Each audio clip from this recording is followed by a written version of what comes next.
Please like, share, and subscribe. Hello guys, kamusta kayong lahat? Magandang tag-init nga pala sa inyong lahat, mga idol. Heto nga pala at magkaarga naman kami ng kalakal. Isa nga pala sa mga kategorya nito ang isang assorted na bakal. Kung mapapansin nyo, gulo-gulo nga pala mga kalakal namin. At puro durog, ang hirap talaga ikamada yung mga yan.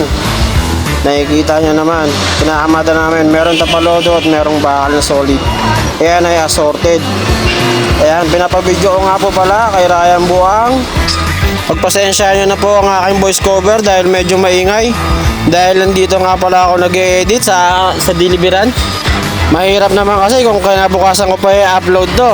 Baka sasabihin na naman ng aking mga kasama yung late na upload na naman ako. Nakita nyo na naman si Boss Goryo, nagagis ng ngero. Ang lakas-lakas naman yan, talaga naman. Pero medyo nakakahilo nga pala ang pag-video ni Ryan Buang. At kung makikita nyo nga pala, ang sipag-sipag ng kasamahan ko na yan si Bay. Nakikita nyo, pawis na pawis na yan. Dahil sobrang init nga naman talaga. Halos isang timbang tubig na yata nainom namin dyan. At dahil nga pala sa mga punto na to, malapit na nga pala kami matapos dyan. Malapit na mapuno ang truck. At ito nga po pala, ang aming pampiyesa na binibenta po yan. Per kilo din po sa amin yan. Marami po pala kaming pampiyesa dito, tulad ng mga tubong uno medya. Per kilo lang po yan. At ito na nga po, malapit na matapos. Katali na at lolonahan na namin yan. Pabiyahin na po kami papunta sa deliveran.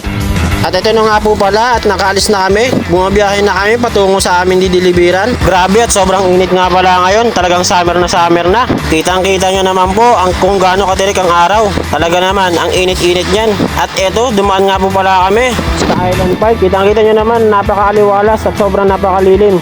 Ang sarap mamaya ngayon dahil ang lakas ng hangin. At dito na nga po, nakarating na kami sa aming dideliveran. Nakarating na kami sa aming destinasyon. Maraming salamat po. Tulad ng dati, ano pa bang inaasahan? Mano-mano na naman.